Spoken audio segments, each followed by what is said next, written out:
seterusnya kita pergi kepada slide yang seterusnya. Okey, contoh yang kedua.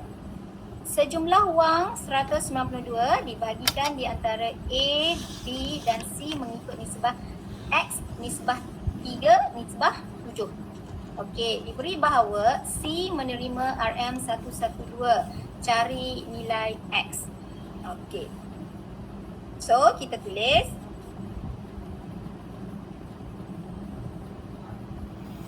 A nisbah, saya tengok contoh. Sorry.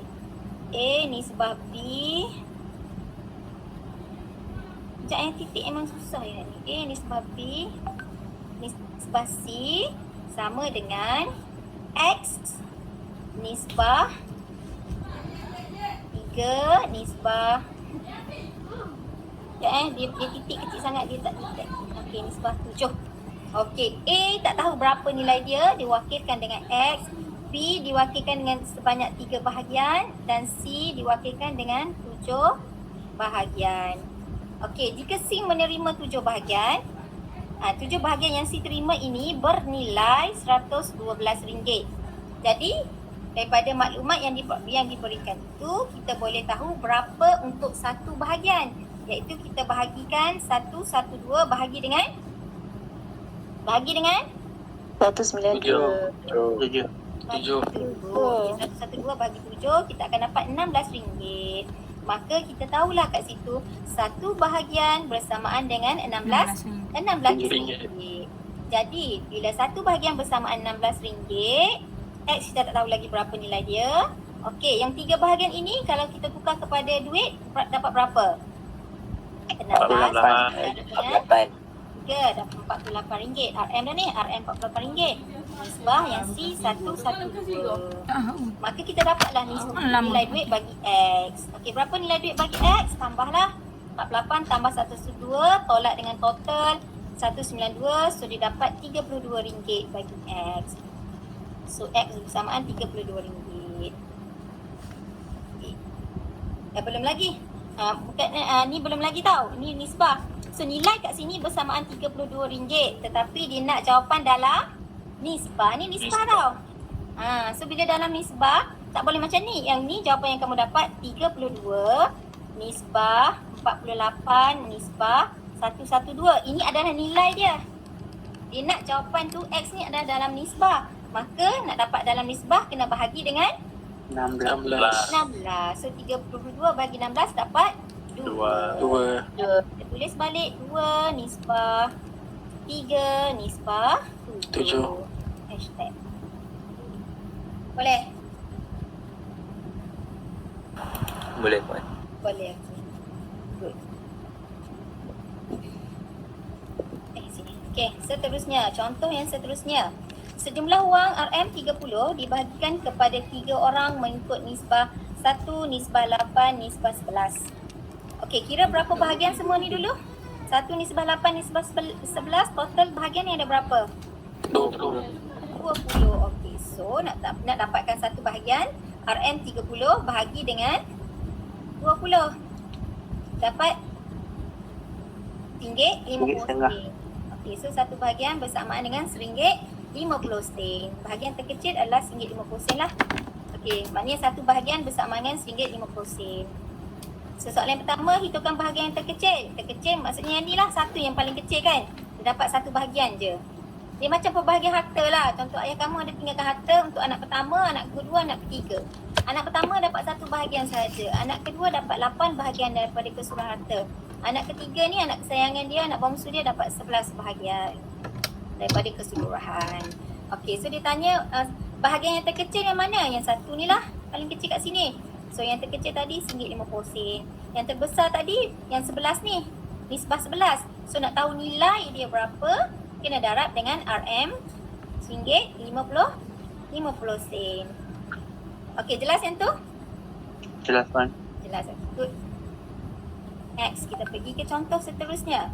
Nisbah bilangan pelajar kelas Arif kepada kelas Jaya ialah 5 nisbah 4. So kita tulis dulu. Sorry.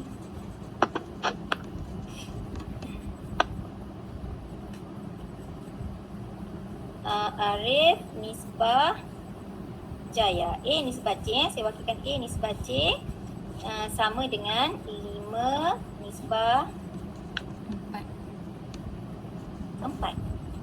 Okey, kelas Arif mempunyai 35 orang pelajar. Okey, 5 ini bernilai 35. Betul tak pemahaman kita macam tu? Betul. So, itu kan bilangan pelajar dalam kelas Jaya.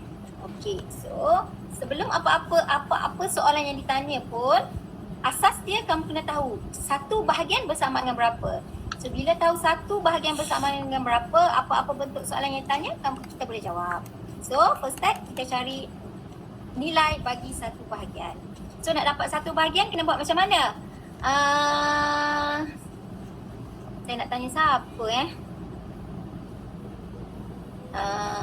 Syafiq, nak dapatkan nilai satu bahagian. Nak dapat nak buat macam mana ni? Nilai kelas Jaya 28. Syafiq, saya nak tahu satu bahagian. Satu bahagian daripada situasi ini, satu bahagian itu bersamaan dengan berapa? Satu bahagian bersamaan dengan 7. 7. Okey, Ya. betul. Satu bahagian bersamaan dengan 7. Maksudnya nak dapat 7 itu adalah 35 bahagi dengan 5. Okey, so kita tahu satu bahagian bersamaan dengan 7. Okey, so kalau 4 bahagian bersamaan dengan berapa? 28. 28. Jadi 28. Jadi jumlah pelajar dalam kelas itu ialah 35 nisbah pelajar kelas Arif kepada kelas Jaya, Arif, Allah pelik juga Arif kepada Jaya sama dengan 35 nisbah 28. Dan kita baca soalan. Itu kan bilangan pelajar dalam kelas Jaya. Berapa kelas Jaya? 28. Baca soalan elok-elok tak nak nanti disebabkan keliru soalan kamu salah soalan yang senang. Diberi bahawa nisbah bilangan pelajar kelas Arif kepada kelas Amanah pula, okey. Arif kepada Amanah. KM saya buat bersamaan 7 nisbah 5. Okey, hitungkan beza di antara bilangan pelajar kelas Arif dengan kelas Amanah. Alamak, sekejap saya charge.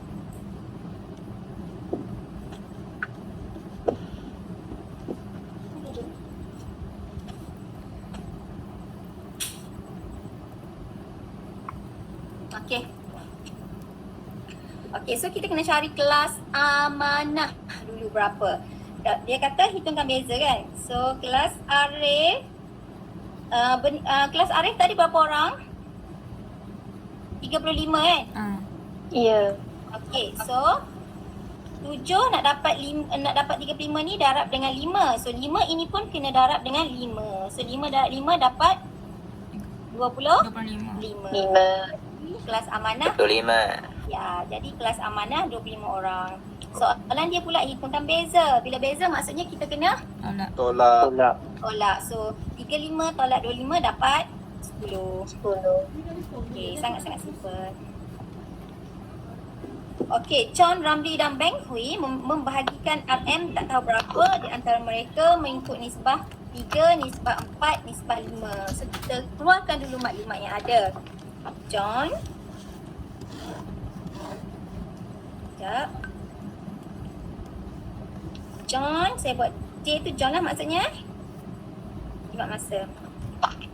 Ramli, nisbah Beng bersamaan 3 nisbah 5 nisbah 4. Okey, jika Ramli menerima RM RM35. Okey, 5 bahagian Ramli ini bersamaan dengan RM35. Okey, jadi maklumat kat sini kita boleh tahulah. Daripada maklumat ini kita boleh tahu kalau satu bahagian bersamaan dengan berapa? 35 bahagi 5. 7. Maka yang lain pun kena darab dengan 7. Simple saja. Okey, and then boleh dapat nilai X. Nilai X tu adalah jumlah semua. Dapatkan ni tambah semua. Ini kamu dah tahu. Saya boleh cepat. Kemudian beza kamu kena tolak lah antara Wang, John dengan Beng Hui. Boleh saya pergi dengan laju sebab ini senang sangat. Setuju ke? Saya pergi dengan laju. Okey, study. Boleh, Bang. Boleh. Alright, next kita pergi yang seterusnya. Okey. mungkin saya fokuskan sikit kepada yang tukar-tukar unit. Bila per ni mungkin ada pelatih yang mungkin kena terangkan dengan lebih teliti lagi. Okay, so ini kadar. Sekarang dah habis dah nisbah tadi. Sekarang kadar. Nisbah dah habis, kita masuk kepada kadar. Rates. Okay. Kadar ialah perubahan sesuatu kuantiti berhubung dengan suatu kuantiti yang lain. Maksudnya kalau kuantiti yang pertama berubah, kuantiti yang kedua pun akan berubah. Okay. Sekejap ada kawan-kawan mungkin internet problem.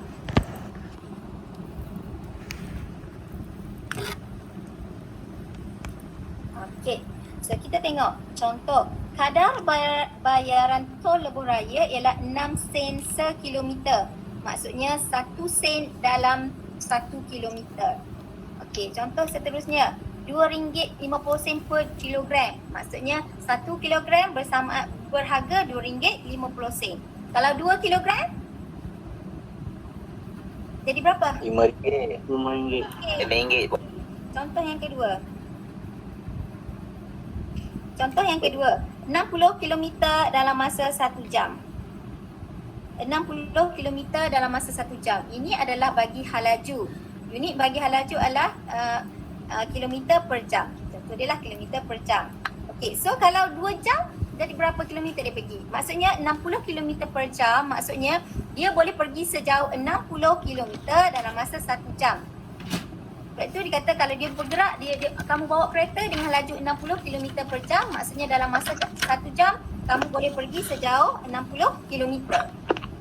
Betul tak kelas? Betul. Faham ini? Betul, puan. Okay. Let's say dengan halaju 60 km per jam, kalau kamu telah memandu kereta selama 30 minit. So berapa jarak yang kamu telah pergi? 30 km. Yes, 30 km. Good. Very good. Itu masuk kedaran. Kalau kamu bawa kereta selama 1 jam, 2 jam, berapa jarak yang kamu telah pergi? 120. 20. 120. Okay, very good. Kemudian, yang kedua, 5 meter per second square. Ini adalah unit bagi -2. Unit bagi Macutan. perjutan. Bagus. Unit bagi perjutan. Okay. So, yang ketiga, ini nak cerita-cerita benda yang unit-unit yang ada lah yang melibatkan perubahan kadar. Okay, so kita pergi pada contoh. Jika seorang pekerja kontrak menerima, sorry. Yang ni perlu saya terangkan ke? Yang ni kamu dah belajar belum dalam fizik? Rumus ni? Sudah. Dah puan. Kalau sudah dah, saya tak perlu cerita lagi. Okey, jika seorang pekerja kontrak menerima RM40 untuk 5 hari bekerja, berapakah kadar upah beliau dalam sehari? Simple lah. Kalau 5 hari dia bekerja, dia dapat RM450. So, 1 hari 450 bahagi 5. Betul? Betul puan. Benar. Benar. Okey, Fatimah bertolak dari rumahnya pada jam 9.55 dan tiba di Muzium Negara jam 10.40. Berapa masa yang diambil untuk daripada rumah ke muzium? 45 minit. 45 minit. Okey, Fatimah memandu dengan purata laju 60 km per jam. Maksudnya dalam masa 1 jam dengan kadar halaju macam tu, dalam masa 1 jam dia boleh pergi sejauh 60 km. So jadi kalau masa yang dia berjalan tu hanyalah 45 minit, hitungkan jarak perjalanannya. Macam mana cara nak kira? Ikut kreativiti kamu masing-masing. Nak congak ke, nak kira ke? Okey, boleh kira sekarang? Dapat tak jawapan 40 km? Dapat 45 puan. Oh, salah. Skema ni salah Lain jawapan puan. Betul lah. Kalau kita congok pun sama ni 60 km.